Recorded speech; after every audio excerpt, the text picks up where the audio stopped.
Donc, bonsoir à chacune et chacun d'entre vous. Merci de prendre le temps de vous joindre à nous ce soir pour ce webinaire organisé dans le cadre de notre équipe des Français du Texas et du Sud-Ouest. Nous allons ce soir avoir un webinaire sur le thème de l'immigration qui va être présenté par Églantine Povarel-Moss. Tout d'abord, nous espérons que chacune et chacun d'entre vous sont aujourd'hui en bonne santé et que vos proches également, non seulement ici, évidemment en France, et sans doute dans d'autres pays, avec nos familles qui sont un petit peu séparées sur différents pays et souvent différents continents, que tout le monde est en bonne santé à ce jour. Euh, Par rapport au webinaire de ce soir, donc nous allons aborder 6 thèmes spécifiques par rapport à la thématique de l'immigration. Le premier sera par rapport à la proclamation présidentielle. Y a-t-il une réelle suspension de l'immigration aux États-Unis? Le deuxième sera les voyageurs en ESTA, comment quitter le territoire pendant le coronavirus? Le troisième sera comment maintenir un statut légal pour les personnes séjournant avec un visa B1, B2. Le quatrième sera la règle des 60 jours de grâce pour les changements de visa. À qui s'applique-t-elle? Et ensuite, nous aurons également les conséquences des furloughs actuels dans le monde de l'entreprise et autres changements de conditions de travail sur le maintien de statut, que ce soit H1B, L1, EO, et que se passe-t-il si les conditions changent? Et enfin, le sixième thème, le sixième sujet, sera la nouvelle règle de charge publique du Covid, accès aux soins, taxes, chômage, quelles sont les limites du côté de l'immigration? Donc voilà pour les 6 points que nous allons aborder ce soir. Je tiens personnellement à remercier Églantine Povarel-Moss qui prend de son temps personnel pour être avec nous ce soir et partager ces informations. Églantine Povarel-Moss est une avocate expérimentée dans le domaine du droit de l'immigration et de la nationalité américaine. Elle a assisté de nombreux individus, entrepreneurs et entreprises dans leurs besoins d'immigration avec plusieurs cabinets d'avocats avant de monter son propre cabinet qui est basé à Houston. Maître Povarel-Moss est diplômé de l'Institut d'études politiques d'Aix-en-Provence et du Centre de droit de l'Université de Houston et est membre de l'American Immigration Lawyer Association. Et comme nombre d'entre vous le savent déjà, elle est particulièrement active dans plusieurs chambres de commerce locales ainsi que des associations biculturelles. Donc, merci beaucoup à toi, Églantine. Au niveau de la façon dont nous allons gérer cette présentation, si vous voulez bien, Églantine va aborder donc ces 6 sujets les uns après les autres. Nous prendrons vos questions dans le chat qui est disponible à tout le monde et nous relayerons vos questions à Églantine après la fin de chacun des 6 sujets. Voilà, également, s'il vous plaît, si vous posez des questions sur des cas extrêmement individuels et personnels, malheureusement, Églantine ne peut pas répondre à des questions strictement et très personnelles. Donc, s'il vous plaît, tournez vos questions de façon générale afin qu'Églantine puisse y apporter la meilleure réponse possible. Voilà, donc merci encore à chacune et chacun d'entre vous. Églantine, je te remercie une nouvelle fois et je te laisse la parole. Et si tu veux bien, afin de commencer sur le premier sujet, proclamation présidentielle, y a-t-il une réelle suspension de l'immigration aux États-Unis? Merci Jean-François. Bonsoir à tout le monde. Merci d'être avec nous. Donc, juste un petit rappel que ce soir, c'est une conférence d'information générale. Et donc, ce que je vais vous expliquer, c'est pour vous donner, pour vous aider à comprendre des sujets. Mais ce n'est pas un conseil légal et ce n'est pas un conseil personnalisé. Et donc, ça ne crée pas une relation d'avocat-client. D'accord? Donc, c'est une des obligations qu'on nous donne du côté américain de bien faire en sorte que les personnes qui écoutent ce qu'on a raconté soient bien informées. Donc voilà, c'est une conférence d'intérêt général et j'espère que je vais vous apporter un petit peu des informations. Donc, sur les proclamations présidentielles, je pense qu'il y a eu une grosse vague de peur, surtout par rapport à la dernière proclamation. Donc, je vais essayer de reprendre un petit peu ce qui s'est passé. Et puis, mon objectif sur cette partie-là, c'est un peu de déstresser la situation. À l'heure actuelle, il n'y a pas énormément de changements par rapport à là où on était au mois de mars. Il y en a, mais pas pour tout le monde. Donc, quels sont les changements qui se passent avec le Covid? D'abord, il y a une proclamation qui est arrivée en janvier et qui a limité l'arrivée sur le territoire américain des personnes qui ont séjourné sur le territoire chinois, à Hong Kong, Macao et en Iran. D'accord? C'est une suspension qui est due à l'entrée. Donc, elle a été étendue au mois de mars pour l'espace Schengen et donc la France. Et donc, cette suspension, ce qu'il faut bien comprendre, que ce n'est pas une interdiction pour les Français de venir sur le territoire américain, c'est une interdiction de venir si on a été présent sur le territoire Schengen dans les 14 jours précédant l'arrivée. D'accord? Donc, si vous avez une personne française qui vit dans un pays qui n'est pas affecté, pour lequel il n'y a pas de suspension d'entrée, normalement, l'entrée, sous quelque statut qu'il soit, du côté non-immigrant et sans problème. La suspension par rapport au passage sur le territoire Schengen, elle est toujours en place et il y a des exemptions qui sont toujours valides. Par exemple, pour les époux de citoyens américains ou de résidents permanents, pour les parents d'un enfant de moins de 21 ans qui est citoyen américain ou résident permanent. Et puis, par exemple, s'il y a des parents étrangers sur visa, mais qu'il y a des enfants, dont un des enfants est citoyen américain ou résident permanent, dans ce cas-là, si les deux enfants ont moins de 21 ans, il y a une exception qui peut s'appliquer également. Alors, depuis le mois de mars, qu'est-ce qui s'est passé? Il y a eu des changements sur les visas. Donc, progressivement, les consulats ont annulé les rendez-vous. Et ensuite, le Department of State a annoncé qu'ils annulaient tous les rendez-vous de tous les consulats, que ce soit non-immigrants ou immigrants, avec des exemptions. La déclaration de la semaine dernière, elle vient affecter les demandes immigrantes. Donc, la suspension, elle a été annoncée le 22 avril et elle a été mise en place le 23 avril.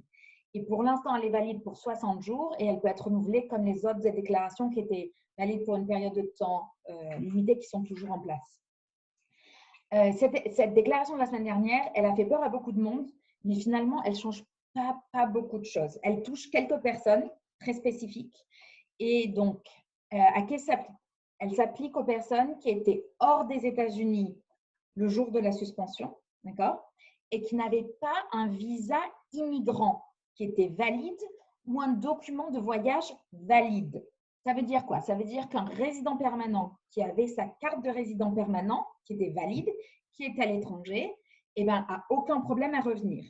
Une personne qui était en phase d'ajustement de statut et qui a une advance parole qui est à l'étranger, tant que cette advance parole elle était valide, aucun problème. Elle s'applique vraiment aux personnes qui étaient en cours de demande d'un visa immigrant. Et donc, quand on dit visa immigrant, c'était une demande de carte verte, mais qui est faite à l'étranger et qui n'avaient pas encore eu leur interview ou qui n'avaient pas encore reçu leur visa. Parce que pour venir avec une carte verte quand on est à l'étranger, il faut que le consulat tamponne un visa immigrant dans le passeport pour pouvoir voyager aux États-Unis et ensuite recevoir la carte verte elle-même. D'accord? Donc, qui sont vraiment affectés? Par exemple, les personnes qui avaient été sélectionnées à la loterie pour les visas immigrants de loterie de diversité et qui, à l'heure actuelle, ne peuvent pas mettre en place leur interview ou avaient eu leur interview mais n'avaient pas eu encore leur visa immigrant. Ça, c'est des personnes qui ne peuvent pas venir dans l'immédiat. Ça veut dire qu'il y a un recul. D'accord?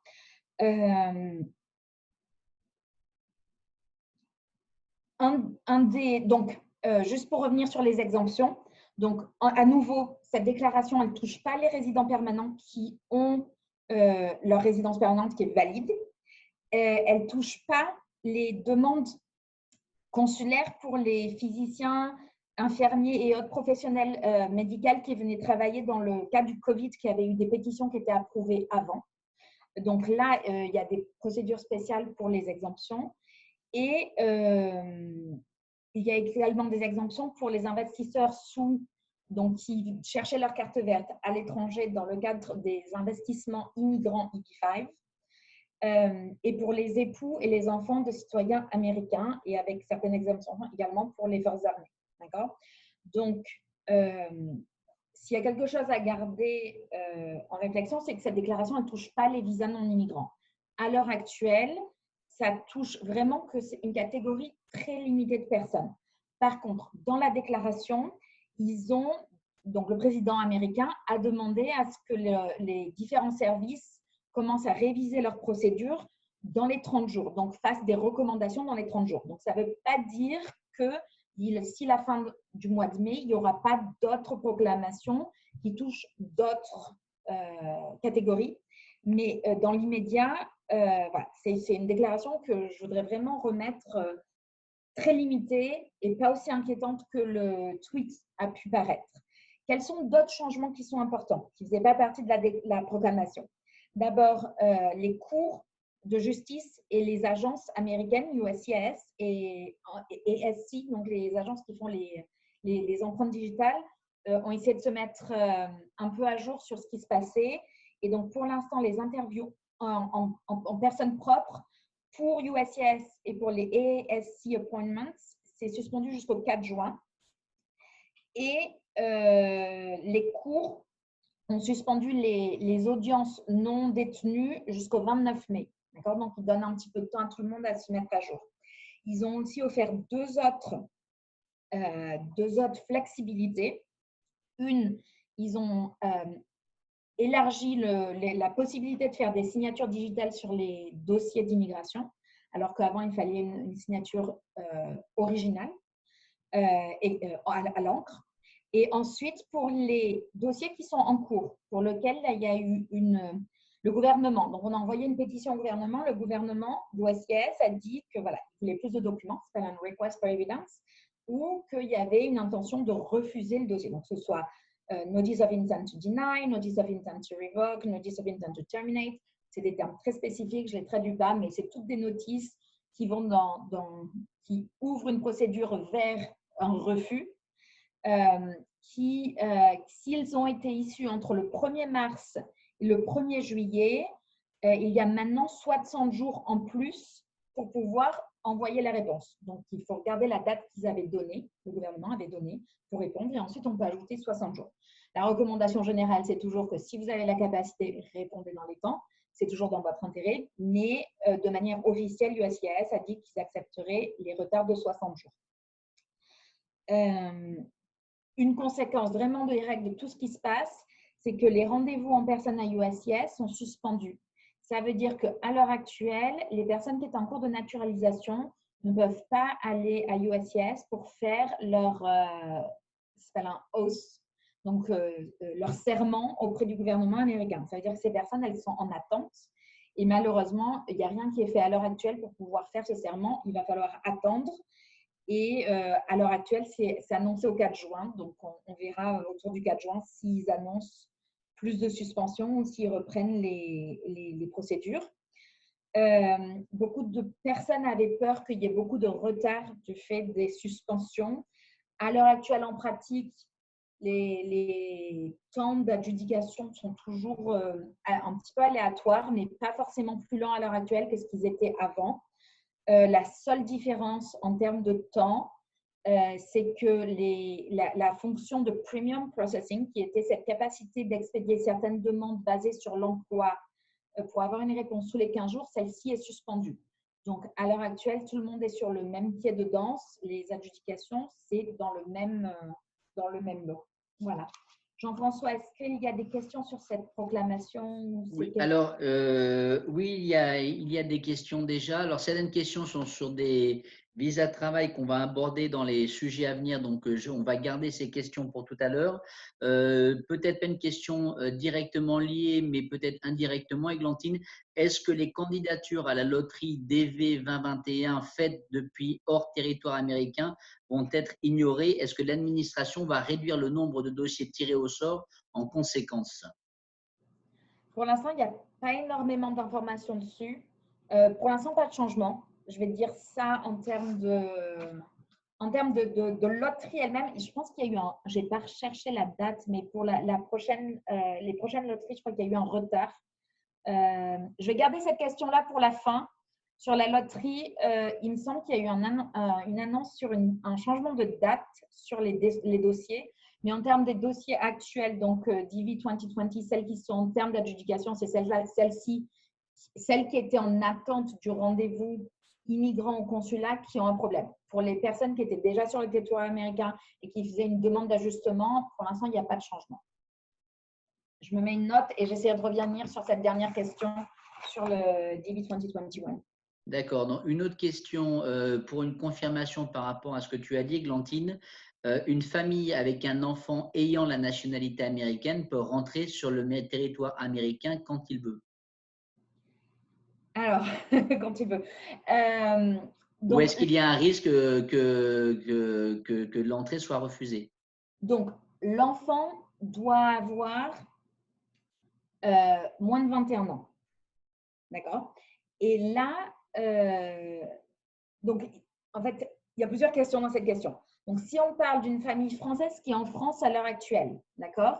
Il y a cette suspension d'entrée par rapport aux 14 jours. Donc, si on parle d'une famille qui est ici en visa non immigrant normalement et qui était sur le territoire Schengen et qui veut se présenter sur le territoire américain. La déclaration de la semaine dernière, elle ne les touche pas.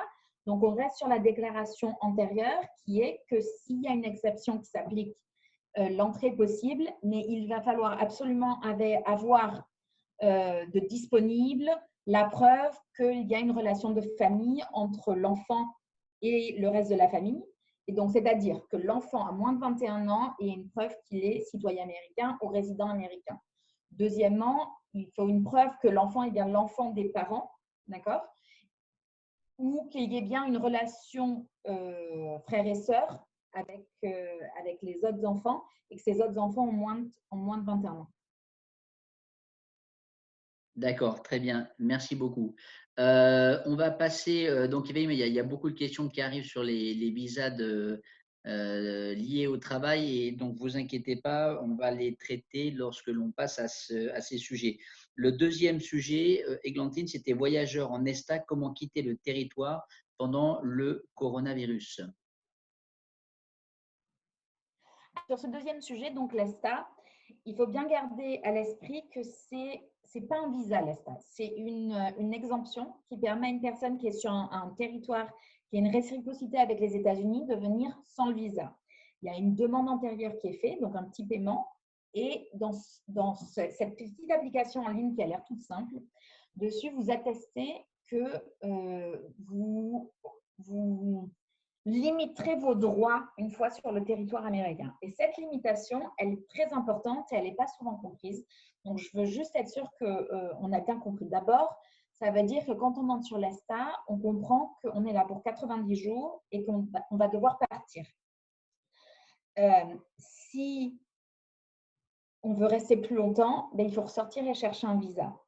Il y a une procédure qui permet d'obtenir 30 jours de plus, qui est là de manière exceptionnelle et qui s'appelle une période de satisfactory departure.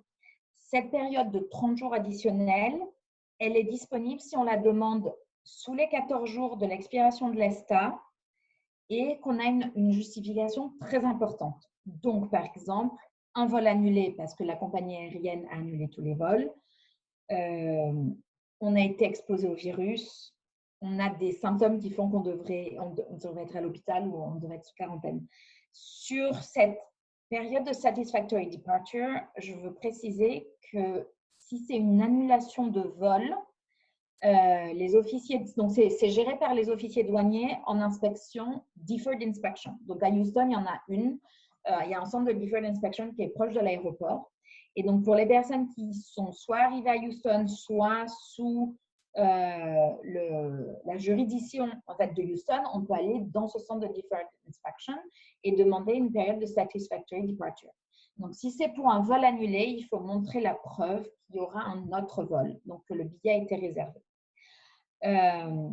Si c'est c'est sur une autre base, il va falloir avoir beaucoup de documentation parce que ces demandes-là, elles sont vraiment exceptionnelles et elles sont données au compte-gouttes. Toutes les personnes qui se présentent ne sont pas forcément autorisées à rester ces 30 jours additionnels. depuis le 17 avril, donc les douanes ont autorisé de faire une deuxième demande exceptionnelle de 30 jours, tant que la première demande avait été acceptée et que la deuxième demande est à nouveau liée à soit un problème de vol, soit un problème de restriction de voyage sur l'arrivée du territoire, soit à la maladie. Mais à nouveau, les problèmes liés à la maladie doivent être extrêmement sérieux. C'est déjà la première demande de satisfactory departure, elle est difficile à obtenir, mais une deuxième demande, elle doit être particulièrement documentée. Donc, qu'est-ce qui se passe si on reste au-delà de la période des 90 jours ou de cette période de 30 jours en plus? Il y a un concept qui s'appelle unlawful presence.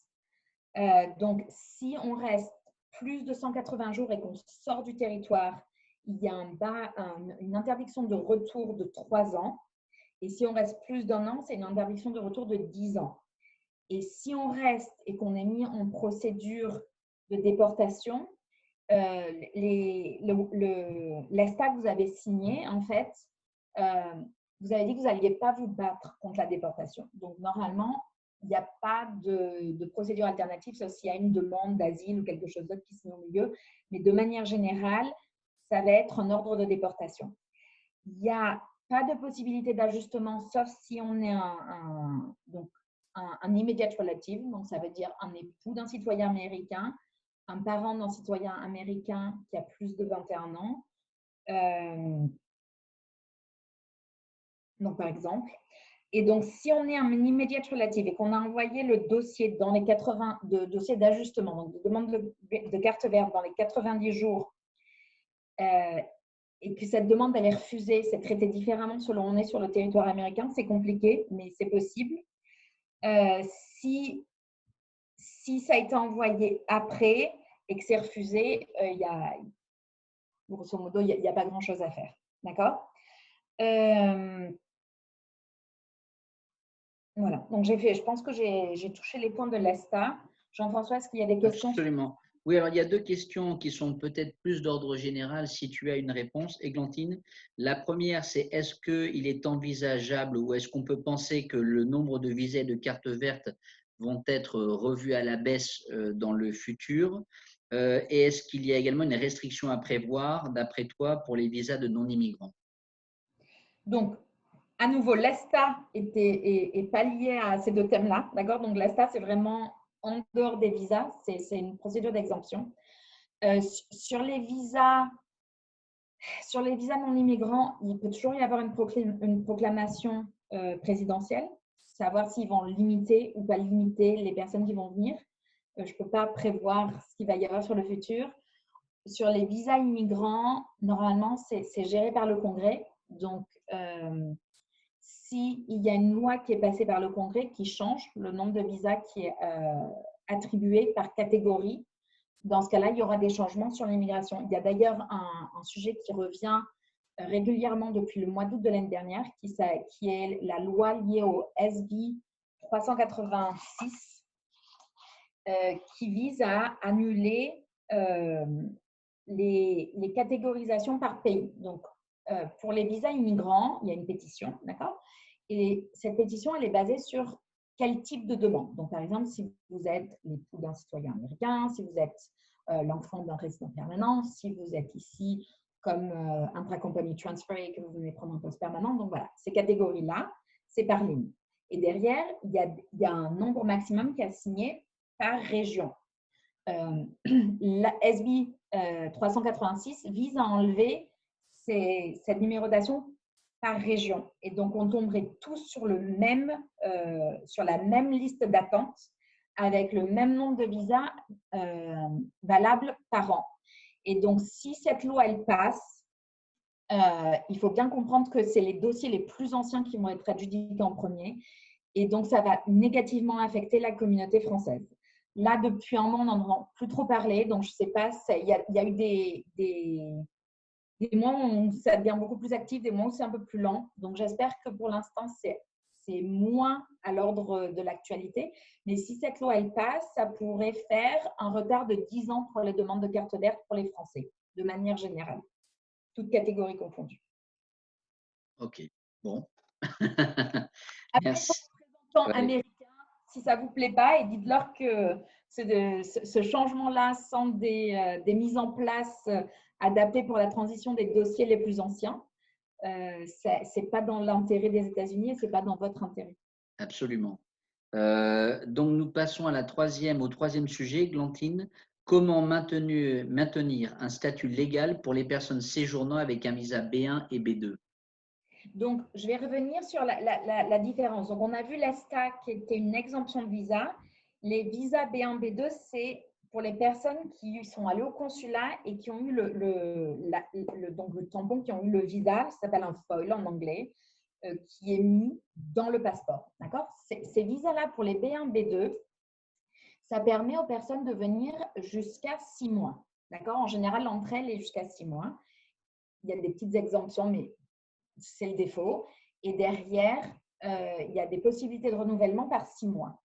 Il faut que l'objet de l'extension, il reste dans le cadre des activités autorisées sur ce type de séjour. Donc, B1, B2, souvent, ils sont faits ensemble.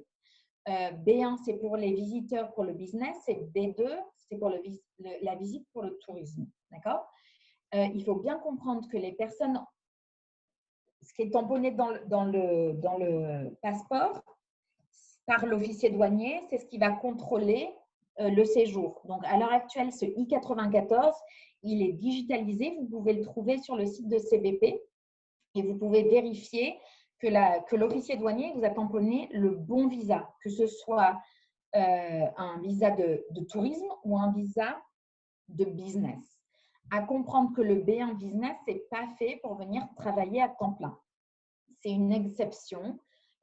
Sur un visa de travail, c'est une exception qui permet à des personnes, par exemple, de venir faire des rendez-vous clients, de venir faire une conférence d'affaires, de venir rencontrer d'autres professionnels et potentiellement explorer un investissement. Un B2, c'est pour le tourisme, c'est pour venir faire des vacances. Ce n'est pas fait pour explorer un investissement. Et des fois, des personnes changent d'avis. Il faut bien faire attention quelle a été cette entrée. D'accord? Si vous êtes là et que vous voulez faire une extension parce que votre pays a bloqué le retour des personnes qui ont séjourné sur le territoire américain et que vous êtes, par exemple, vous êtes entré en tourisme et que vous voulez juste continuer à faire du tourisme et juste attendre que tout aille mieux sans rien faire d'autre, faire une demande d'extension de statut avec l'agence, donc USCIS, ça c'est possible. Il n'y a pas l'obligation de sortir du territoire. D'accord? Donc c'est très différent de l'ESTA parce que l'ESTA ne donne pas cette autorisation de faire le changement de statut ici pour prendre notre statut ou faire une demande d'extension. Alors que si on est entré en visa B1, B2, on peut faire ce type d'extension. Si vous avez eu un sérieux problème de santé qui fait que vous êtes rentré en B1, B2, un ou l'autre, et que vous êtes retrouvé hospitalisé, alité, sans capacité d'envoyer une demande d'extension, il y a des possibilités de demander, d'envoyer le dossier en retard et de demander la clémence du gouvernement. Celle-ci, elle est donnée de manière discrétionnaire et au compte-gouttes, donc il faut que ce soit vraiment bien documenté et bien justifié. Si la demande elle est faite avant que le statut, donc le I-94 expire, si tout était à temps et accepté par le gouvernement pour le filing, et que la demande elle n'est pas frivole, vous pouvez rester ici le temps de l'adjudication. D'accord. Merci, Églantine.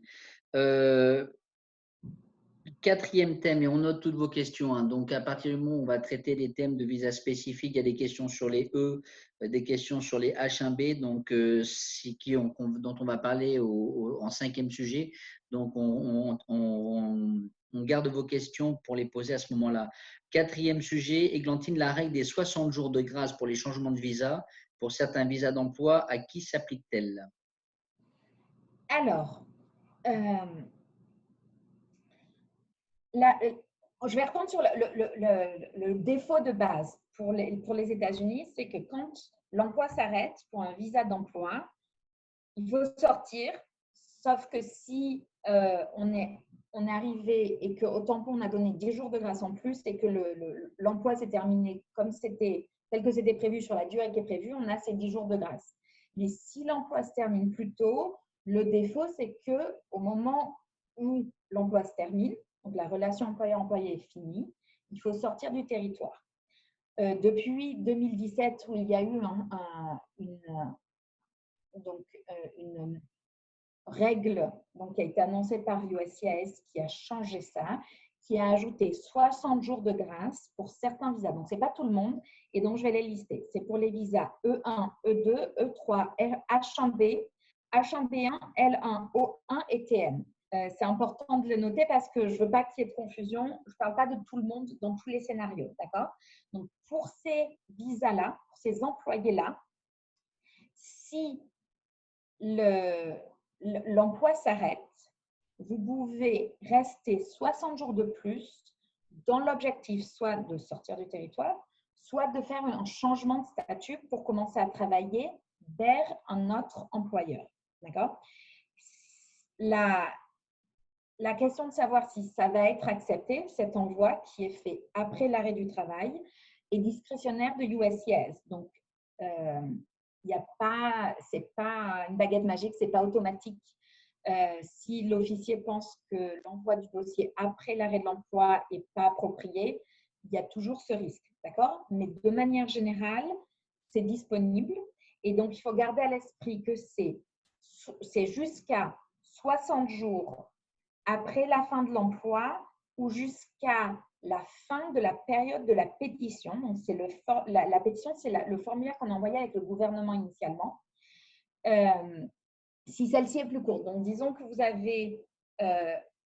êtes ici en L1, vous avez une pétition qui s'arrête au 1er juin et votre emploi s'est arrêté au 1er mai. Les 60 jours ne peuvent pas aller au-delà du 1er juin, puisque la pétition et le statut, c'était au 1er juin. Donc là, ça serait que 30 jours, ce serait plus 60 jours. Et le deuxième point de garder à l'esprit, c'est que… ce que je voulais vous dire, pardon. Donc, c'est une fois par pétition. Donc, si vous avez déjà utilisé vos 60 jours, c'est consécutif. Et si vous les avez déjà utilisés sur votre pétition actuelle, vous ne pouvez pas l'utiliser une deuxième fois. D'accord? Et sur les H1B, je vais faire juste une petite clarification. Les H1B bénéficient du AC21, qui est un acte qui a permis le concept de la portabilité, qui permet à un employé en H1B de bouger vers un autre employeur s'il y a une pétition qui est faite par un nouvel employeur pendant qu'il travaille pour son premier employeur. Et sous ces conditions de portabilité, il y a une possibilité de commencer à travailler pour le nouvel employeur au moment où le dossier est reçu par USCIS. D'accord? Je veux juste préciser que cette portabilité, elle n'existe pas sur la règle des 60 jours. Donc, si le dossier il est envoyé après que la règle des 60 jours elle est commencée, il faut attendre l'adjudication du dossier pour commencer à travailler sur le nouvel employeur. Pour tous les autres visas, de toute manière, il faut attendre une adjudication pour pouvoir aller vers le nouvel emploi. D'accord? Et donc, les 60 jours, c'est pour l'envoi de la demande de changement d'employeur. Donc, je voulais juste reprendre ce point-là sur la règle des 60 jours. Et Jean-François, je vais juste avancer.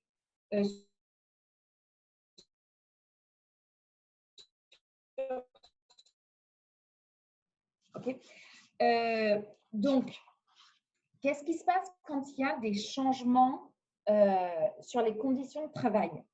C'est un petit peu différent quand on est dans le monde du H1B, qui est un peu un monde à soi, et quand on est dans le monde des E, des L et des O, par exemple. D'accord?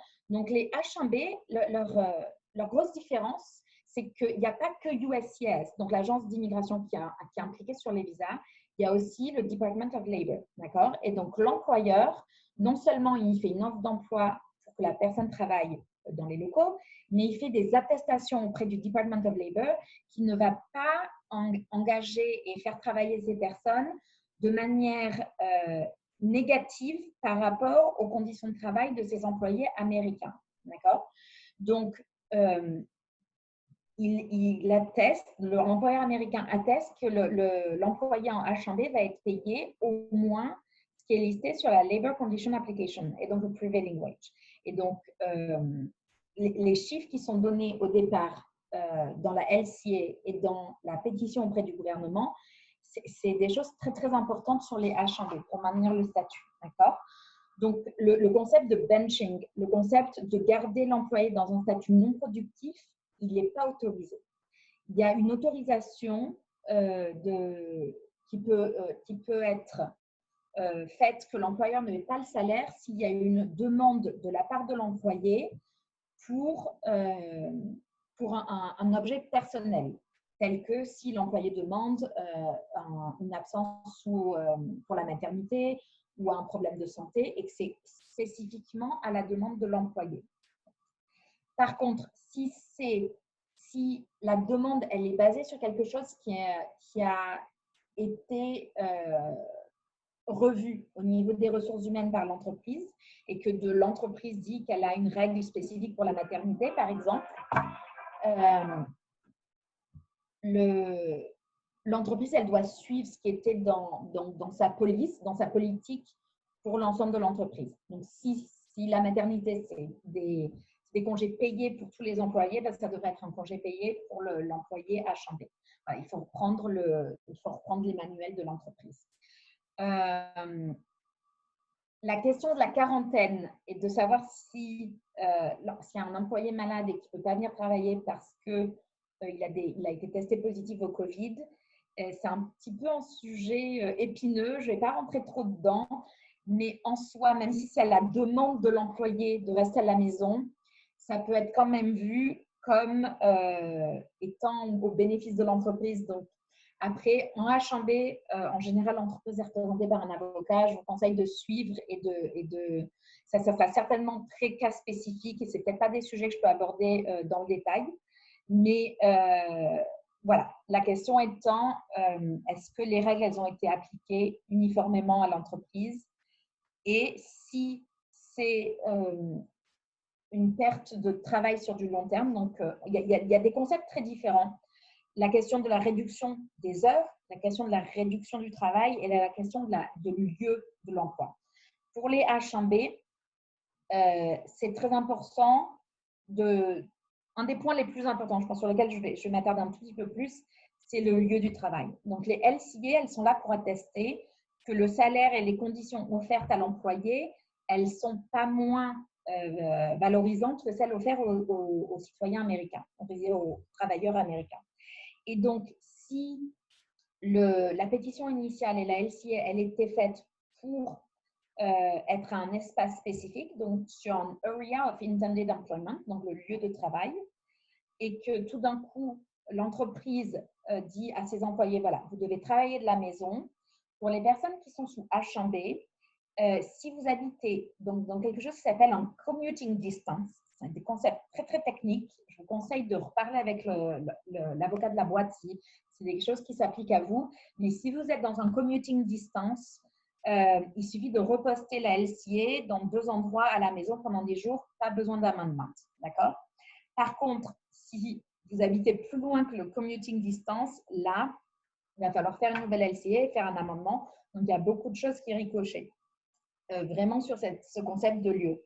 De même, si on vous demande de travailler de manière temporaire hors du lieu qui était initialement prévu, il y a des règles très spécifiques pour les H1B qui permettent de travailler jusqu'à 30 jours dans une année dans cet endroit différent.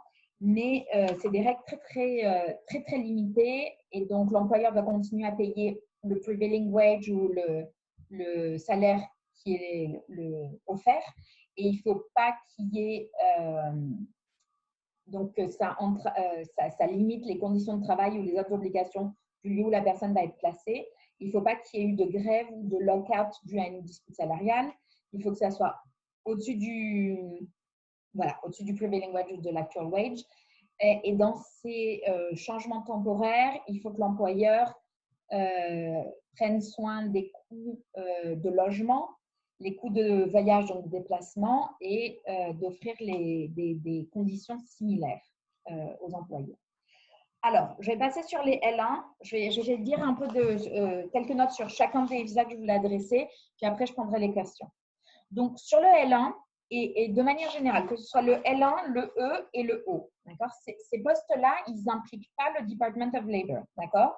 Donc, ce n'est pas entièrement assigné à un lieu. Donc, ça veut dire que sur ces visas-là, il y a plus de flexibilité quand il y a un changement qui arrive. La question, c'est de savoir si le changement, il est matériel ou il n'est pas matériel, d'accord? Sur les L1, de manière générale, une réduction salariale de salaire, elle n'est pas forcément considérée comme un changement matériel. Et donc, un amendement, il n'est pas nécessaire. Par contre, si on passe vraiment d'un temps plein à un temps partiel, qui est vraiment en dessous des 35 heures, il faut revoir le cas spécifique et il y aura peut-être besoin de faire un amendement à être analysé. Mais généralement, une petite variation sur le salaire et une alternance sur le paiement du salaire, c'est pas considéré comme matériel. Et je reviens sur les leave of absence. À la demande de l'employé ou à la demande de l'employeur, ça va dépendre à nouveau de ce qui est dans la politique, dans la police de l'employeur. Et donc, elles ne sont pas… si la leave of absence, elle n'est pas rémunérée, ce qui est très important, c'est que la relation employeur-employé, elle ne soit pas annulée. Si la relation employeur-employé n'existe plus, et c'est plusieurs facteurs qui sont là, ce n'est pas juste le salaire, mais si cette relation annulée, elle est annulée, et bien là, on tombe sur la règle des 60 jours dont on parlait juste avant, et donc il va falloir voir comment l'employé peut rester ou doit partir, les ajustements. D'accord? Sur les L1, le petit point que je veux dire, c'est que les H1B, une fois qu'on a compté sur le cap, donc si on était sous un cap, on peut aller vers un autre employeur H1B. Les L1, rappelez-vous qu'il faut avoir cet emploi qualifiant de 1 an dans les 3 dernières années. Donc souvent, ce n'est pas possible de passer d'un L1 à un L1. Par contre, de passer un L1 à un E2 parce qu'il y a un traité entre la France, par exemple, ou une nation qui a un traité avec les États-Unis et qui permet de travailler comme employé d'une entreprise qui a la nationalité du traité, ça c'est une possibilité, d'accord? Donc après, il faut toujours réfléchir avant de partir et de plier bagages ou d'aller étudier. Il y a toujours des options possibles, donc c'est bien d'y réfléchir. Sur les E2, donc les visas investisseurs, à peu près les mêmes concepts s'appliquent. Le point que je voudrais vraiment pointer du doigt, c'est qu'il faut bien faire attention que d'abord l'entreprise, donc que ce soit l'entreprise qui a envoyé la personne ou l'entreprise que vous regardez pour changer d'emploi, elle est bien la nationalité. D'accord? Si vous êtes français, l'entreprise a besoin d'avoir ce concept de nationalité française qui veut dire que l'entreprise, elle est possédée par des personnes qui ont la nationalité française. Et que, voilà. Donc, je reviendrai en détail sur les E2 s'il y a plus de questions E2, mais donc il faut garder ce concept de nationalité. Et pour les petites entreprises, c'est très important de garder à l'esprit qu'il faut qu'elles ne soient pas marginales. Donc, si vous êtes ici en visa E2, que c'est votre entreprise et que vous n'étiez pas forcément sous salaire ou même sous salaire, s'il y a une perte d'activité, ce n'est pas grave, mais au moment où on va devoir faire la demande d'extension ou la demande de nouveau visa, il va falloir être un peu retombé sur vos pieds ou alors regarder le dossier de manière très détaillée. D'accord? Les opérations qui sont marginales juste pour aider l'investisseur à se nourrir ou sa famille à se nourrir, c'est pas, ça remplit pas les critères en entier. Les E1, donc les trade key traders, c'est pour les entreprises qui font beaucoup d'échanges de biens, par exemple, ou de services entre l'entreprise du traité et les États-Unis. Pour ces E1, ce qu'il faut regarder, ce n'est pas la marginalité, c'est en fait qui ne s'applique pas pour E1, mais par contre, il faut bien faire attention que les relations commerciales entre l'entité américaine et l'entité française, ou l'entité française vis-à-vis des ventes aux États-Unis, selon comment c'est structuré au niveau corporate, elle reste substantielle entre les deux pays. Donc, c'est-à-dire qu'il y a la majorité du commerce qui est entre les deux pays. Le point de vue qu'on analyse dépend de la structure corporate. Mais de manière générale, s'il y a une entité du côté américain, on va regarder l'entité américaine vis-à-vis du commerce à l'international. Et donc, il faut que les échanges avec la France, si on parle d'une propriété française, restent substantiels. Et donc, ça, avec les restrictions de voyage, avec les restrictions de mouvement de marchandises et autres, il faut bien faire attention que s'il y a besoin de diversifier les activités, ça n'impacte pas ces ventes à l'international. Sur le haut, juste une toute petite distinction en plus. Le haut, comme les H1B, l'employeur doit offrir à l'employé les frais de retour. Donc, s'il y a une termination de la relation employeur-employé. Ce n'est pas le cas s'il y a juste un amendement ou une réduction d'activité ou quelque chose qui n'impacte pas cette relation. Mais si la relation est complètement terminée, dans ce cas-là, pour ces deux visas-là, il y a une obligation de proposer, sauf si on tombe sous une exception. Je ne vais pas venir sur ces exceptions, ce n'était pas l'objet de ma présentation. Jean-François, j'ai vu plein de chats. Et Glantine, il y a pas mal de questions, donc on va essayer d'en oublier aucune. Si on est en attente de renouvellement d'une carte verte dont la demande a déjà été acceptée, qu'en est-il des dates d'entretien et comment est-ce que ce processus va être affecté par la situation actuelle? Alors, la question, elle n'est pas forcément claire, donc je vais l'adresser sous deux formes. Donc, les personnes qui avaient une carte qui était valide 10 ans, d'accord, font des formulaires I-90 pour le renouvellement. C'est des procédures qui sont assez rapides généralement et qui se font sur papier. Par contre, pour les cartes vertes qui étaient là avec des conditions, que ce soit parce qu'il y avait un mariage qui a moins de 2 ans ou parce qu'il y avait un EB5, c'était un investissement. Ces demandes, donc c'est deux demandes différentes, mais ces demandes-là, elles sont beaucoup plus longues. Pour les 751, donc pour les basées sur le mariage qui a moins de 2 ans, je pense que vous n'allez pas forcément, surtout à Houston, vous n'allez pas forcément voir beaucoup de changements parce qu'à l'heure actuelle, elles sont très, très longues. Donc là, s'il y a une demande d'interview, elle n'est pas obligatoire, mais s'il y a une demande d'entretien, ben pour l'instant, elle n'aura pas lieu avant le 4 juin. Mais elle n'est pas obligatoire. Donc, je ne sais pas si le gouvernement va les approuver sur papier. Sur les demandes de carte verte. Attends, j'écoute.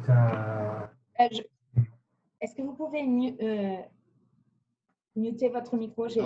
Normalement, on l'a fait, oui. Ah, ok. Donc, pour les demandes de carte verte initiales, donc les ajustements de statut, normalement, il y a un rendez-vous. Ce n'est pas systématique, mais la majorité des dossiers ont un rendez-vous.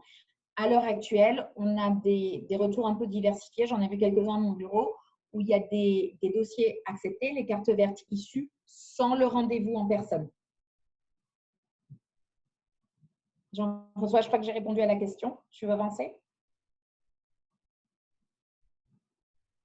D'autres questions, Églantine. Si on est dans une situation où on a une expiration d'un visa qui est beaucoup plus proche, on dirait 30-60 jours, avec un I-94 qui expire beaucoup plus tard, dans quelle situation se retrouve-t-on et quelles sont nos obligations?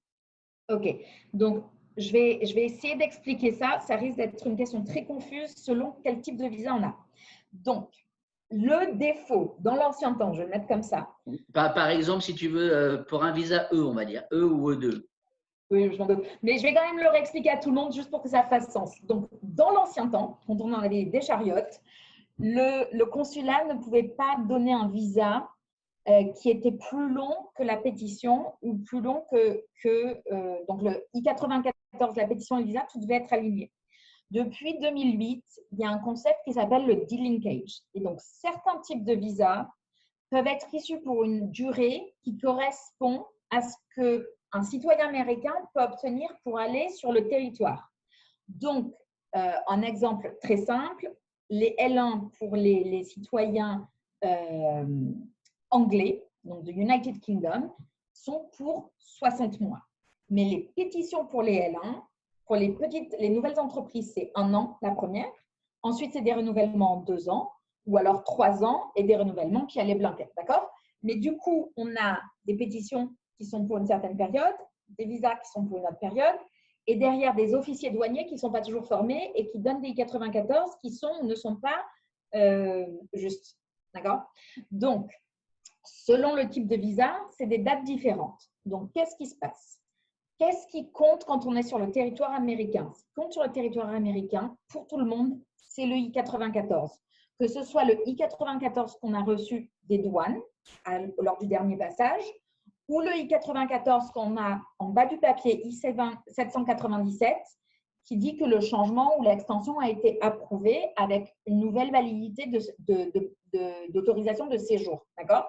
Donc, c'est vraiment le concept de l'autorisation de séjour, du statut, qui dicte quand est-ce qu'on peut, combien de temps on peut passer sur le territoire américain. Okay? Sur les visas E2, des fois, ils sont faits avec une pétition, des fois, ils sont faits directement au consulat. Donc, il y a ou il n'y a pas un I-797. Le visa E, peu importe de ce qui se passe sur le visa lui-même, donc ça peut être un visa qui est valide 3 mois, comme en Jordanie, un visa qui est valide 60 mois, comme au Royaume-Uni, ou un visa qui est valide 25 mois, comme ce qu'on est en train de voir pour la France. D'accord? Ce visa-là, ça veut dire que vous avez le droit de faire des allers-retours entre l'étranger et les États-Unis pendant toute la validité du visa. D'accord? Donc, si vous entrez sur l'avant-dernier jour de votre visa et vous vous présentez sur le territoire américain, le visa E, et là on parle vraiment spécifiquement du visa E1 et E2, l'officier douanier, il a le droit de vous tamponner jusqu'à 2 ans. Il n'est pas obligé de tamponner jusqu'à 2 ans. Il y a certains ports d'entrée qui ont tendance à donner 2 ans. Il y a d'autres ports d'entrée qui ont tendance à donner juste la validité du visa.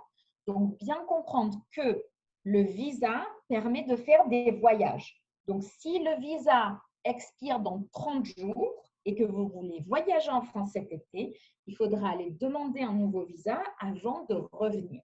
D'accord?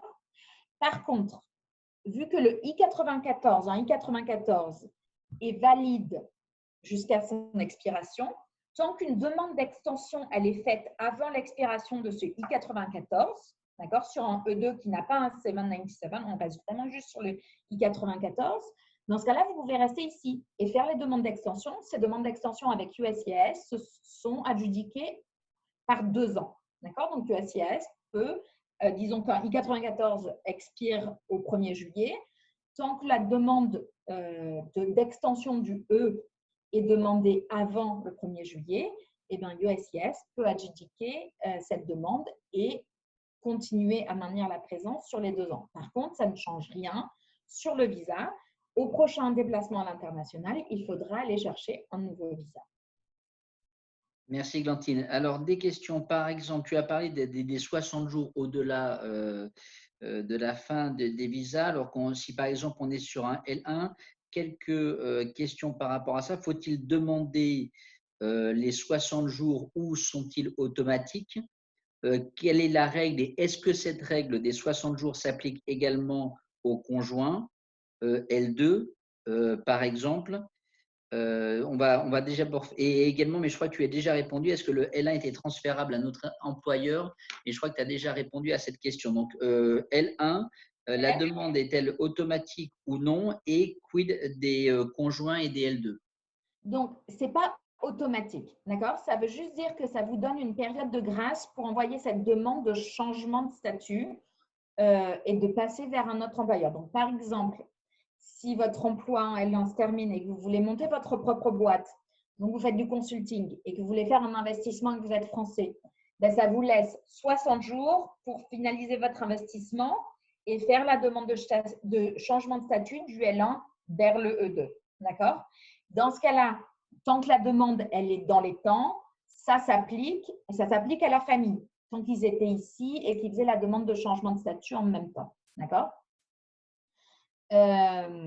C'est aussi valide si vous faites une demande pour devenir étudiant et aller et donc faire une demande de changement de statut vers un statut F1. Par contre, les demandes d'étudiants, un conseil, enfin, vous ne faites pas une demande frivole d'aller étudier l'anglais après avoir travaillé ici 5 ans. C'est des demandes qui vont être sujettes à on s'appelle un scrutiny en anglais. Le gouvernement va vraiment regarder en détail que l'objet de la demande de changement de statut, elle n'est pas frivole. Mais Églantine, autre question. Est-ce qu'un passage, on parlait des furloughs, est-ce qu'un passage, par exemple, à 80%, tu parlais d'une cause matérielle, constitue une cause matérielle et est-ce qu'à ce moment-là, une modification est nécessaire? donc, je vais vous renvoyer vers votre avocat. C'est des analyses qui sont très, très spécifiques à l'entreprise. D'accord? Et au visa, je pense que tu parlais d'un visa L1.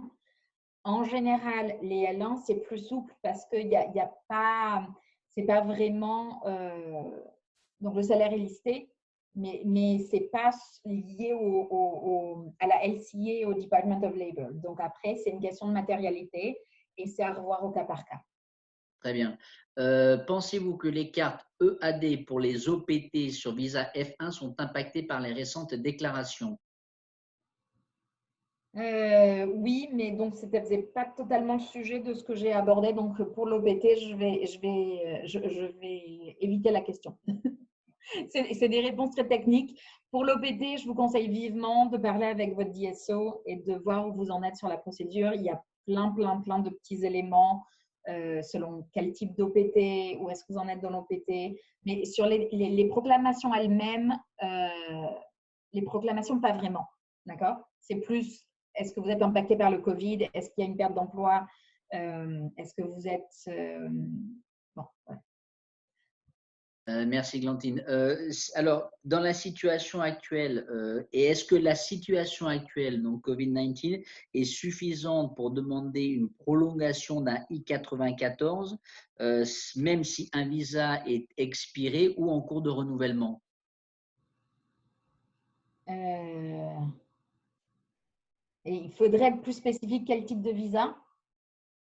Alors, la personne qui a posé la question, si vous voulez nous reformuler la question avec plus de détails, comme ça, Églantine pourra y répondre.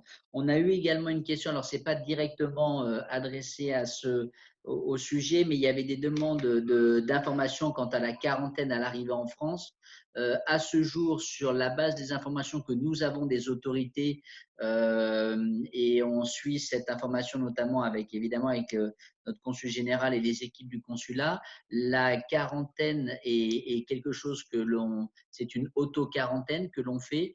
Il n'y a pas il n'y a pas de quarantaine obligatoire dès l'arrivée, notamment dans votre point d'entrée, que ce soit Paris ou autre.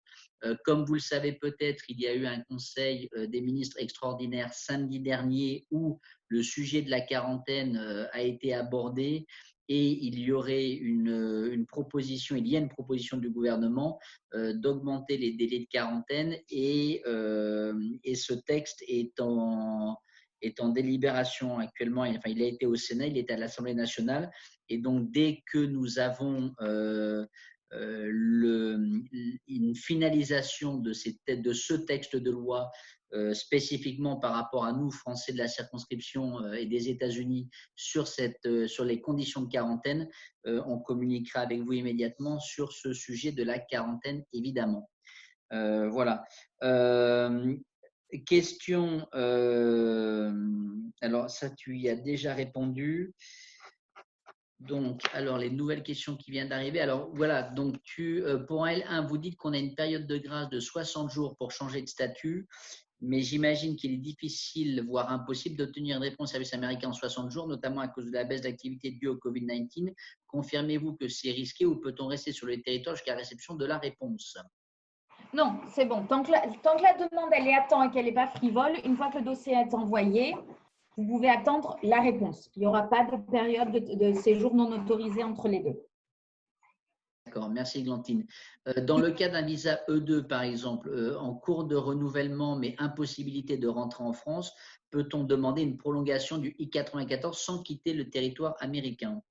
Tout à fait. Je vous conseille de passer par un avocat. Ce qui se passe sur les E2, c'est que les procédures sont complètement séparées quand elles sont consulaires ou qu'elles sont avec USCIS. Donc, par exemple, les L1, vous faites une pétition avec USCIS. Une fois que la pétition elle est acceptée, la pétition elle peut être adjudiquée comme une extension de statut ou avec une copie qui est envoyée au consulat pour aller chercher le visa.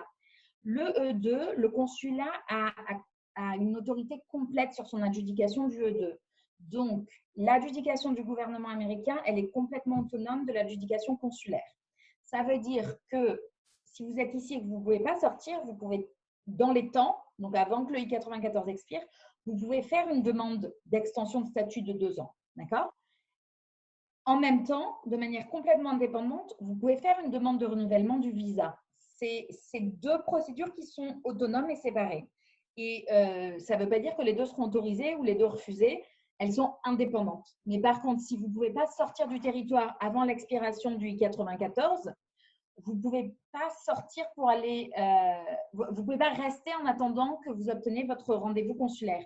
Il faut absolument faire les démarches de statut du côté américain. S'il y a une sortie du territoire américain, eh bien, il faut attendre que le consulat reprenne les rendez-vous consulaires. Et pour l'instant, il y avait des tentatives de reprise en mai qui ont été à nouveau annulées. Et c'est tout consulat par consulat. Donc, quand est-ce que les prochains rendez-vous vont être mis, c'est encore un petit peu flou. Merci Églantine. Alors, une autre question, on est déjà au-delà de l'heure, donc on va prendre cette dernière question.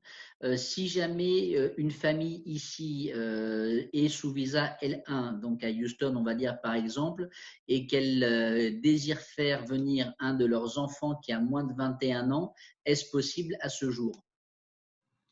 Donc là, ce qui va se passer, c'est la question du lieu, donc de l'endroit de la personne. Parce que si l'enfant, donc j'imagine que c'est des questions liées au déplacement des enfants dépendants qui sont en France. Pour l'instant, il y a une interdiction d'entrée du territoire si la personne est en séjour sur l'espace Schengen dans les 14 jours précédant l'arrivée. Et la deuxième chose, c'est qu'à l'heure actuelle, il n'y a pas de rendez-vous consulaire pour les visas non immigrants. Donc, tout dépend de si il y avait déjà un visa, pas de visa, et si il y a un rendez-vous consulaire qui devient disponible. Et derrière, où est-ce que sera l'enfant avant le départ vers le territoire américain? Les personnes qui sont présentes ici sous visa non immigrant, ils ne sont pas des personnes qualifiantes pour les exemptions qu'on avait listées au début. D'accord. Églantine, une autre question et après on va te libérer. Est-ce que les étudiants sous visa, alors excuse-moi, là on parle d'études de visa étudiant, c'était pas à l'agenda, mais si tu peux y répondre, des étudiants qui seraient sous visa F1 et qui retourneraient en France, pourraient-ils revenir aux États-Unis après leur séjour en France? C'est exactement pareil. C'est une question de suspension liée à la présence. D'accord? Donc, si ils vont en France et qu'ensuite ils passent un mois, où est-ce qu'ils pourraient passer un mois? Ils passent un mois, j'ai pas un pays à l'esprit, mais disons qu'ils passent un mois, on va assumer que qu'ils sont au Paraguay et qu'il n'y a pas de restriction de voyage du Paraguay. S'ils sont au Paraguay dans 15 jours, il y a des vols du Paraguay vers les États-Unis. Ils ne sont donc pas sujets à cette question des 14 jours de présence sur l'espace Schengen. D'accord? C'était vraiment un pays pris par hasard, je ne sais pas. Mais il y a beaucoup de pays qui, à l'heure actuelle, n'autorisent pas l'entrée sur le territoire des personnes, donc il y a des limitations comme les États-Unis.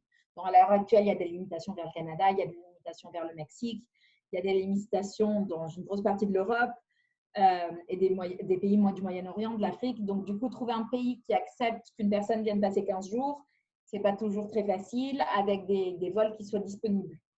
Voilà. Absolument. Mais, voilà, ça sur cette alors, question. Rapidement, si on a un visa L1 et qui est valable par exemple pendant un certain temps, on va dire 6 mois ou plus, et que l'emploi est terminé plus tôt, peut-on utiliser les 60 jours de grâce pour préparer son retour en France? Oui, donc c'est pareil. C'est une période de grâce jusqu'à 60 jours consécutifs ou jusqu'à la fin de la pétition, donc du 94 de la pétition initiale, selon ce qui est le plus court.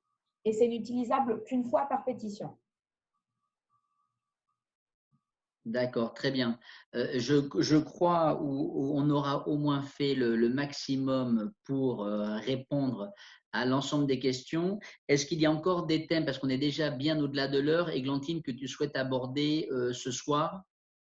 Alors, j'avais promis de répondre à la question de la Diversity Lottery 2020-2021. Donnez-moi 30 secondes, je voudrais juste répondre à cette question-là.